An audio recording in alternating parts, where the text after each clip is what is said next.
Allez, c'est parti pour la démonstration. C'est la première du jour. Alors, je vous demande d'accueillir vraiment très chaleureusement Paola Wittenberger. Je dis bien? Oui, comme un berger. Voilà, c'est ça. Alors, tu es au département formation café à la SCAE. Est-ce que tu peux nous rappeler ce qu'est la SCAE? Specialty Coffee Association of Europe. Ok. Donc, c'est une association dans laquelle nous sommes plusieurs entreprises, toujours travaillant dans les cafés, pour valoriser le café en général, d'une manière comme le fait un sommelier. Très bien. Et à tes côtés, Romain Verneau. Bonjour Romain. Bonjour. Bienvenue. Merci. Alors, vous, quel est votre poste? Alors, je suis formateur donc, dans la même société que Paola, Ouais. chez Malongo, Très et bien. je suis basé sur Paris. Voilà. Bon, alors bienvenue à tous les deux. Vous n'êtes pas Merci. venus les mains vides. Qu'est-ce qu'on va faire ensemble? On va faire un petit peu de la cuisine Ouais, simple. Donc, d'accord. on a voulu vous amener aujourd'hui, le café, il est en plein essor en France. C'est vrai. Au bout de tellement des années dans lesquelles il a été négligé. Donc, on a voulu vous amener ce qu'on appelle dans le monde des cafés et spécialités le slow coffee. Slow coffee. Voilà, donc c'est tout ce qui est les méthodes de dégustation douces. Ok. Alors, comment on s'y prend? Quels sont ces extracteurs? Je ne sais pas si on peut appeler ça comme ça. Romain, est-ce que pour toi c'est des extracteurs à air ou c'est des extracteurs à café? Non, non, c'est vraiment des cafetières un peu traditionnelles. Hein. D'accord. Alors, méthode douce, pourquoi? Alors, en général, qu'est-ce qui se passe le matin quand vous vous réveillez, hein? Vous allumez votre petite cafetière, Oui. vous appuyez sur le bouton et en général, il y a tout simplement de l'eau qui va couler et C'est vrai. ça vous réveille. Hein. Donc là, on a en fait des méthodes qui vont un peu ressembler à ces machines-là, mais qui vont être complètement manuelles. Donc on va contrôler directement l'eau D'accord. qu'on va mettre, le café, etc. Parce que le café, comme la cuisine, eh ben, on fait une recette. On fait une recette comme une pâte à crêpes, on va mettre du lait, de la farine, etc. Et pour le café, c'est pareil, on va établir une recette. Donc la recette de base, on va choisir un certain grammage de café. Oui, je vois qu'il y a des petites balances là. Tout à fait. Alors, je ne sais pas comment vous faites chez vous. Le pifomètre. Le Tu sais, c'est la pifomètre. mesure de base la plus utilisée en France. Exactement. Très utilisé. Mais pour moi, c'est la mesure quand j'arrive en France, puisque je suis étrangère, Ouais. colombienne. Oui. Hop là, tu mets un petit peu ici, un pif. Et j'appelais ça le pifomètre. C'est exactement ça. Exactement. Donc on a arrêté d'utiliser un peu le pifomètre. Ouais, c'est bien. Et puis finalement, on s'est dit on va acheter des balances. En plus, elles sont jolies. Elles sont belles. Et donc voilà. Alors, Donc- je ne sais pas combien de grammes de café du coup, pour quelle quantité d'eau? Alors c'est une très bonne question. On va mettre environ 60 grammes de café pour 1 litre d'eau en général, quelles que soient les méthodes qu'on va utiliser. Ensuite, ce qui va changer, ça va être la taille de la mouture, donc l'épaisseur du café moulu. Ouais. Et donc en général, on est sur des moutures plutôt épaisses pour par exemple la French press, pour éviter d'avoir le marc de café qui revient dans la tasse. Oui. Et on est sur des moutures un peu plus fines, sur des méthodes type ce qu'on appelle maintenant les pour over, c'est-à-dire en anglais je verse dessus, tout simplement. D'accord. Et donc voilà, alors on va vous parler un peu peut-être des cafetières, Paola. Qu'est-ce oui. que tu... Donc, la cafetière Konak, c'est une cafetière très ancienne qui a été découverte au début des années 1800, basée sur une méthode, ce qu'on appelle méthode dépression. Ça ne veut pas dire qu'on est, attention c'est très chaud, Ah ouais, ça ne veut pas dire qu'on souffre des dépressions nerveuses, syndrome commun en France, voilà, pas du tout. Donc c'est tout simplement une méthode très ancienne basée sur toute la chimique. Donc par la dépression du café, on va faire monter la pression de la vapeur d'eau qui va se liquéfier et après par une différence des températures, ben, le café il va descendre. Voilà. Et ensuite, Ça fait ensuite on a la cafetière qui à l'époque, si vous l'avez achetée il y a 100 ou 150 ans, s'appelait la cafetière Mélior. Aujourd'hui on appelle ça une cafetière French press tout simplement. Donc en fait c'est une des cafetières les plus simples qui puisse être, on va le voir dans l'utilisation après. On met du café, on met de l'eau, on attend environ à peu près entre 3 et 6 minutes et ensuite tout simplement grâce à un filtre en métal, on va tout simplement séparer le café et l'eau et on va avoir le café. voilà. Donc, si je comprends bien, la tendance, c'est plus vraiment la capsule et on y va. On est sur des filtrations lentes, douces. Ben, disons qu'aujourd'hui, depuis toujours, dans le monde, on a consommé du café filtre, Oui. sauf qu'on a oublié la base de nos origines. Pour nous rendre plus à l'évidence, pour faire des espressos, gagner du temps. C'est ça. Et aujourd'hui, nous sommes dans un mouvement de bien-être, le slow move. Et dans ce slow move, également existe le slow coffee. D'accord, parfait. Donc, allons-y pour le slow coffee. Donc, on Et va voilà. utiliser uniquement deux méthodes de préparation.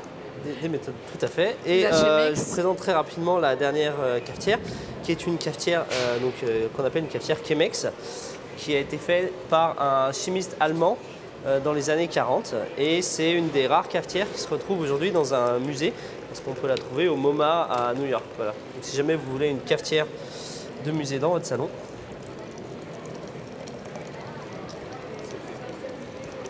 En tout cas, c'est très joli.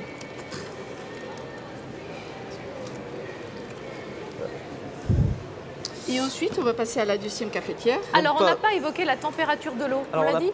tout à fait. Alors on n'en a pas parlé. Alors il ne faut pas que l'eau soit bouillante. Oui. Comme le bon vieux dicton café bouillu, café foutu. Et ben c'est vrai dans le slow coffee. Et donc on va utiliser une eau qui va être entre 90 et 93 degrés. Oui, Ce qui va permettre de vraiment pouvoir dégager tous les arômes du café, mais sans le brûler en fait, D'accord. tout simplement. Voilà. Tiens, Romain, je te passe l'eau pour la deuxième peut-être. Voilà. Et donc là je vais vous préparer la cafetière donc Chemex. Donc tout simplement j'ai préparé mon filtre que j'ai pré-rincé, d'accord, afin d'éviter d'avoir le goût du papier. d'accord. Dis donc, c'est tout un art. Hein. Et on voit le filet d'eau, le débit est important, il n'y a pas trop à la fois. Le débit est assez léger, tout à fait. Voilà. Et donc là je vais réaliser ce qu'on appelle une... Blow-in, ça ne veut pas dire que je vais faire un blow-up, mais on va faire gonfler, on va faire ressortir le CO2 du café. Tout à fait. En français on appelle ça aussi une pré-infusion. Oui. Merci, c'est vrai, j'ai Voilà, oublié. pré-infusion. Oui, parce que bon, Désolée, On mais passe comme par bonne tout. étrangère, hein, promis, je parle français. Mais c'est vrai qu'on utilise beaucoup les termes anglophones. Ce qui est très joli au niveau du méthode de filtration, les slow coffee, tout ce qui est méthode de filtration, on cherche à avoir la douceur, la délicatesse, et le côté aromatique et le côté cérémoniel du matin.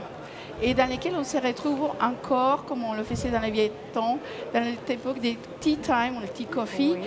pour un moment de rituel, soit avec soi-même, soit avec les autres. c'est vrai. Et aujourd'hui, on va revenir à nouveau dans ces moments autour avec des amis ou même avec soi-même pour avoir un café. Et pas seulement une boisson noire, un petit noir, comme on l'appelait à l'époque. Voilà, aujourd'hui, le café est en train de gagner des vraies valeurs, Oui. grâce au Syrah, par exemple.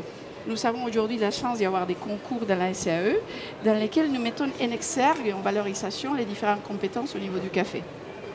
Dans lesquels le café n'est plus un produit banal. C'est vrai, et j'ai même sur votre stand Malongo eu la chance de comprendre qu'aujourd'hui, on ne le servait plus forcément dans une tasse, mais on pouvait le servir dans un verre, pas trop chaud, et qu'il pouvait même accompagner le fromage.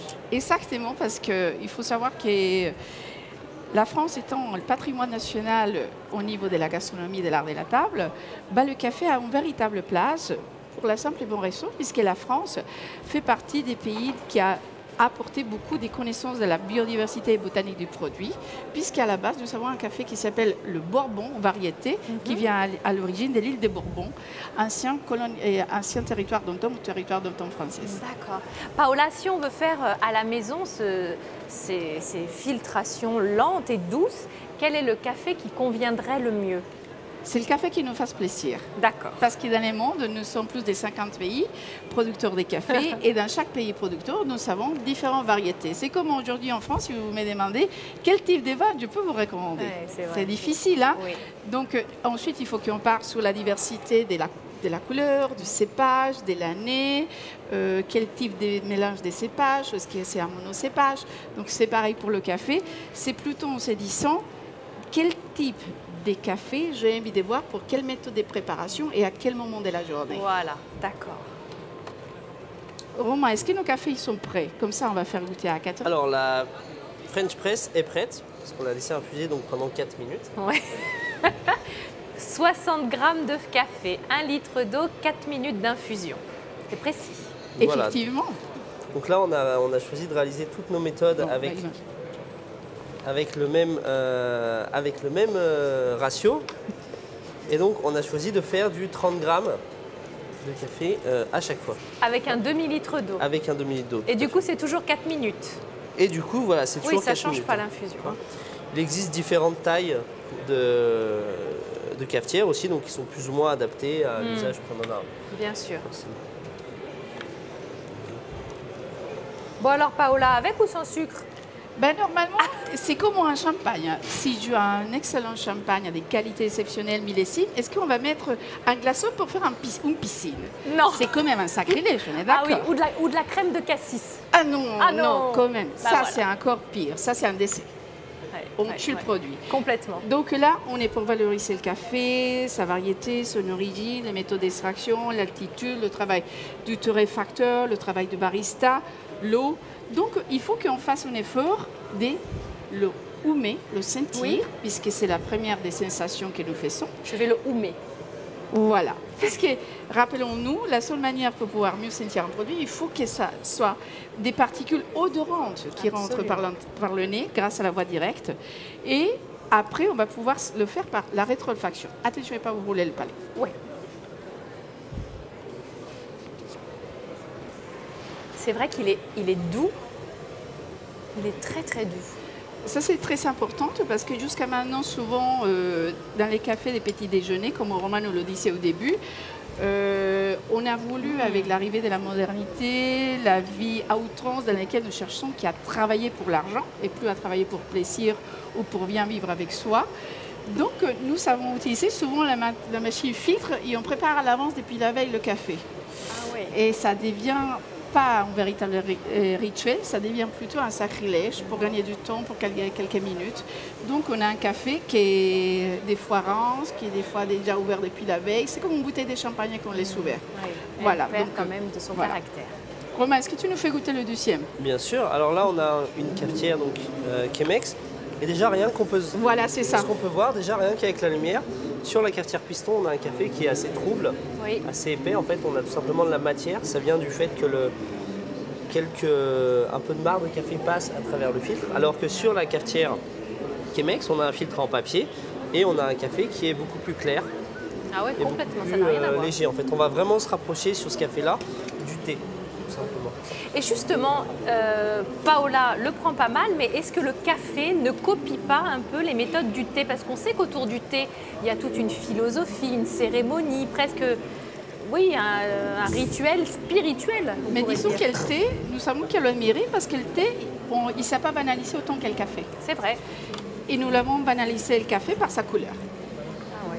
Puisque ça vient d'une partie très ancienne. Le café avait des histoires. Il y a quelques freins, appelons des freins politiques, des freins religieux, des freins sociaux. Et le café a fait partie de ces produits dans lesquels, au niveau sociétal, politique et conventionnel, a été un frein. Le thé a été un vecteur d'évolution. Donc c'est pour ça aujourd'hui on valorise le thé depuis toujours que le café il commence à nouveau à gagner ses lettres de noblesse. Balzac, Voltaire parlaient du café et je vous rappelle très bien que nous avons à Paris le café Procope, un des coffee shops les plus anciens au monde dans lesquels a été également un lieu très important pour toutes les sciences et tout le monde des philosophes en France, dans lesquels on consommait que des cafés français, des arabicas d'excellente qualité. Mais la question est-il, qu'est-ce qui est passé avec le café de qualité en France? Eh oui, Et pas le thé. c'est vrai. Alors, il nous reste 4 minutes. Est-ce qu'on peut voir comment fonctionne cette dernière cafetière? Malheureusement, je ne peux pas la faire fonctionner pour la d'accord. simple et bonne raison que, voilà, c'était simplement les une magies méthode. du direct. C'est la Tout magie à du fait. Ah, bah, direct. c'est comme ça. Hein. Et il est très bon le deuxième café, là, je le trouve aussi. Voilà, alors là, Oui. on va avoir plus d'acidité, Oui, un peu plus des notes fruitées, c'est vrai. alors que sur l'autre, on va plutôt retrouver des notes un peu plus sucrées, un peu plus chocolatées, un peu plus rond en équilibre. Alors je reviens rapidement sur le thé. Il faut aussi savoir que les premiers cafés en fait, qu'on consommait à l'époque, on consommait la pulpe du fruit, parce que le café c'est un fruit, c'est une cerise. Et en fait au tout début on consommait tout simplement des infusions de cette pulpe-là en fait. Et c'est ensuite, quand on a découvert la torréfaction, c'est des moines en fait qui l'ont découvert en laissant sécher des cerises et ça a fait griller les grains. Donc ils ont senti l'odeur et ils se sont dit tiens ça peut peut-être être intéressant à tester. Et c'est à ce moment-là voilà, qu'on a commencé ensuite à consommer les grains de café en fait, tout simplement. D'accord, bah, il ne s'était pas trompé. Et de nos jours, donc on a parlé des championnats de café, donc il y a Oui. les championnats mondiaux. Et il se crée depuis quelques années maintenant des championnats autour du thé aussi, et qui sont calés en fait sur le même principe que les championnats mondiaux de café en fait. Donc ces deux Ouais. disciplines sont quand même assez Ouais, je complémentaires, et on va retrouver des Et Des c'est les, passerelles. et c'est Des les mêmes passerelles, pays qui exactement. produisent des thés et du café. Tout à fait. Et d'accord. les uns servent à la biodiversité de l'autre. D'accord. C'est des fait. coussins. Ouais. Voilà. tout à fait. À la SCAE, vous formez des professionnels du café. Bah, on forme tout le type de personnes, c'est-à-dire nous formons des élèves, des enseignants, Ah, des d'accord. professionnels des secteurs de l'hôtellerie, de la restauration, des passionnés, tout type de public, afin de pouvoir utiliser et connaître mieux le café. Très bien. Bah, écoutez, merci beaucoup d'avoir été avec moi aujourd'hui. C'était passionnant et j'ai tout bu. Vous avez vu? Parfait. Merci beaucoup. merci. Ça va pas trop me... Pas du tout. Pas du tout. Non. Il faut mieux boire un bon café, mais petit. Ah voilà, il paraît qu'au plus il est long, au plus il y a de caféine. C'est vrai ça? Tout à fait. En fait, Tout elle à va fait. se dissoudre dans l'eau. D'accord. Et donc, plus on met d'eau, plus on a tant de contact entre l'eau et le café, et plus il y a de café. Bon, voilà. Il vaut donc, mieux boire un petit ristretto oui. qu'un grand café. Oui, mais je trouve ça Si vous frustrant voulez parce que dormir le quand soir. il est bon, ben, hein, Mais dans ces cas, on prend plusieurs. ben voilà. Et comme ça, on apporte aussi une évolution sur le chiffre d'affaires. Tout le monde est content. Le restaurateur, le producteur, le torréfacteur, l'ensemble de la chaîne. Parfait. Et vous, le client. Et nous le client, Voilà. absolument. Et de préférence du Malongo, on l'aura compris. Merci. Merci à tous les deux d'avoir été nos invités. Alors, après ce petit café, on va retrouver Paul Fedel. Alors, Paul va nous parler aujourd'hui des nouveaux concepts de restauration, clés et tendances. C'est à vous, Paul.